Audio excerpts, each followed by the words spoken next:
Welcome back to another episode of Zack's Odd Garage. Today we are in the extended garage, which is in the basement. We're going to talk about some basic hardware today. I'm Zack, and this is my Odd Garage.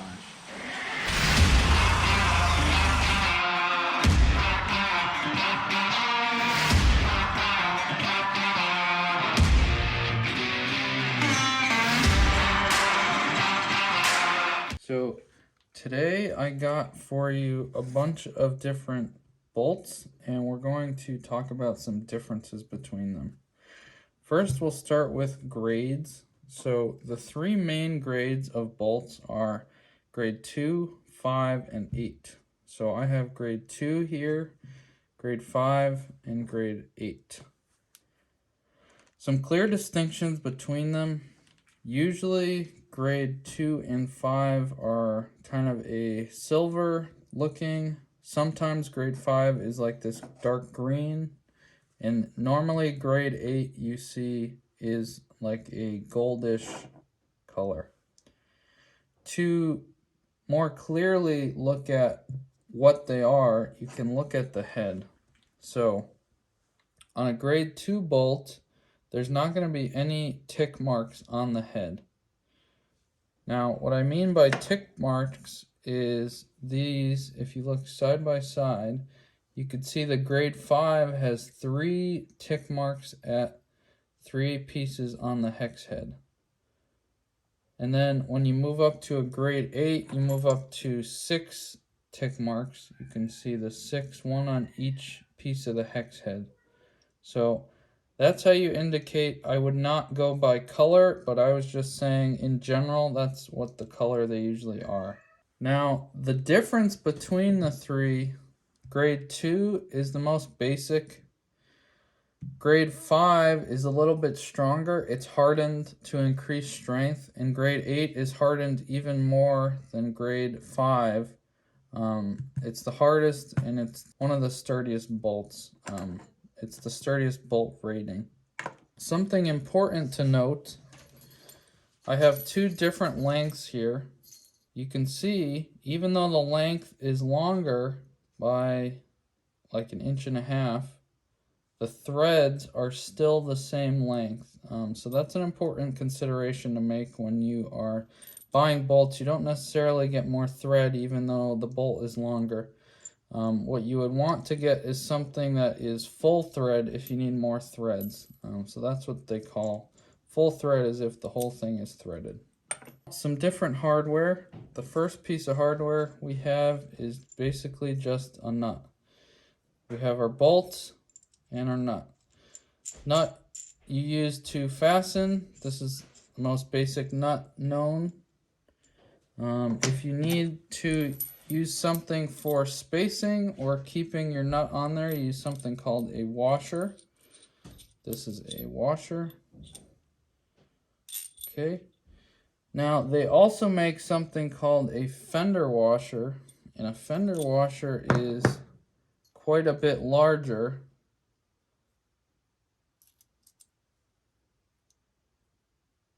And you use fender washers, first off, if you want to spread out the surface area so that there's less chance of the nut going into the material that you're fastening. The other thing you can use fender washers for is if you accidentally drilled a hole that was too big, you can use the fender washer to surround that hole. And they make them even bigger than this. This is just the first size. We also have lock washers. They're also called split washers because they look split, and they are split. These basically they compress. As you tighten the nut down, they will compress. Obviously, I can't do it with my hand because they're very strong. So they compress and they help to lock the nut in if you're not using a lock nut. Which brings us to the next piece of hardware, is a lock nut. Most lock nuts now have nylon, so you can see in the rim here, there's a little, you can see it's like white, it's nylon. It applies friction to the threads to keep the nut locked on. Now, I can't, you could see it's already applying friction because I can't tighten it anymore with my hand. A regular nut I can spin all the way up or down, but now I need a wrench to tighten this down even further if I needed to. The other two pieces of hardware I have are a carriage bolt. So a carriage bolt looks like this. It has a little square around underneath the head. The head is rounded. Usually you use carriage bolts. These are through bolts, so you have to drill a full hole through the piece or pieces you're attaching together, and you will fasten it as such. The square piece helps to lock the bolt in place and not allow it to spin. So you have to do a little bit of countersinking, which is basically giving a small hole around just inside the wood. Like I said, this was a through bolt, and you'll use it when you want a lot of added strength over using smaller screws. You bolt something big pieces together and it goes all the way through. Now the other option is a lag bolt. Lag bolts are when you still need strength, but you cannot reach the other side. So a carriage bolt, you can get to both sides, you can put a nut on the other side. Lag bolts are if you're lagging something in and you can't necessarily reach the other side. Basically look like the bigger version of a screw, because they're heavier duty, and you're going to want to use a lag for anything large scale. What do we do when we go to the store? What do like numbers mean on these? So all these I have here today are 3/8 16, and so the 3 hex ones we talked about, these are all 2.5 inch. So the 3/8 is the diameter of the bolt. The 16 is the thread count. So if you have a SAE bolt, so American bolt, they use TPI, which is threads per inch. So it'll tell you how many threads per inch. So this has 16 threads per inch. If you're using a metric bolt, they use pitch. So the pitch is the spacing between one of the threads. So one thread to the next is the pitch. Typical pitches are like 1.8, 1.25 even. So that's something to consider. Why is that important? It's important because whenever you're buying hardware, you want to make sure you match everything up. If I bought this bolt that was 3/8 16, but the nut didn't have 16 threads per inch, it would never screw together. And a perfect example of that, I have this grade 8 bolt, for example. Let me take these off. And do we notice a difference? The one on the left has quite a few more threads per inch than the one on the right. So this is a fine thread and this is more of a coarse thread. This one is 24 threads per inch and this one is still the 16. So if I, for example, took the nut off of this one and tried it on here, I wouldn't even be able to go, right? Same vice versa. I can't even get it on there because it's way different. So whenever you go to the store, you want to match those up. Nuts and bolts, you're going to match up the thread count. And then the third number, the 2.5, is going to be the length of the bolt.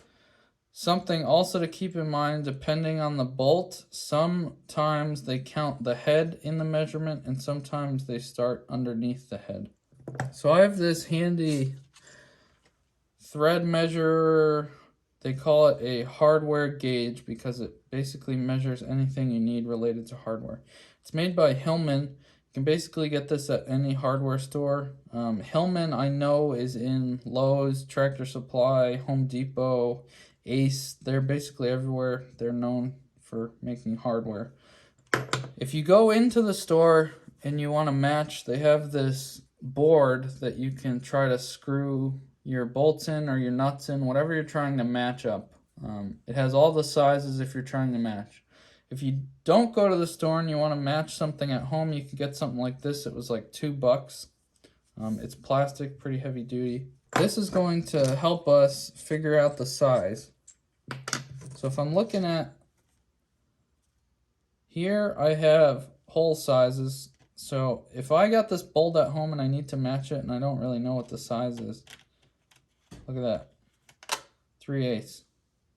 So doesn't fit here, too big here, it's a little loose.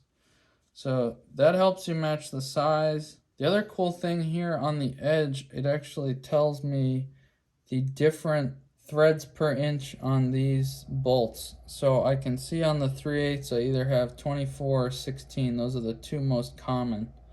And you can see on the left is the 24 and on the right is the 16 because there's way more lines on the left than the right. So that could be something you can try to hold it up and eyeball it. And you could tell that this one's way finer than the 16 is.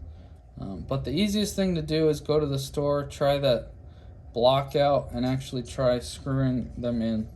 Same for a nut. They have little studs you can screw the nuts in with. There's also a ruler on here if you want to know the size. So this side is in centimeters and I have inches on this side. So this measures the 2.5 from under the head of the bolt. Okay, so that's an important consideration. Guys, thanks for tuning in for episode 10 of Zack's Odd Garage. We've been going at it for 10 weeks, and I'm very happy to say so. I want to give a quick shout out to my boys at Lowe's, TJ and Ron. Thank you for helping me out at my previous job, and you guys are the best. Also, Chris from Tractor Supply for helping me think of this idea. Pretty good idea for a quick short video. Like, subscribe, drop a comment below what you guys want to see next. I really want to do the content that you guys want to see. We still have the snowblower flaps coming up, Kenley's full fluid change. We have to coat the hip mist tank. Lots coming up. Follow me on Instagram below. Have a great weekend.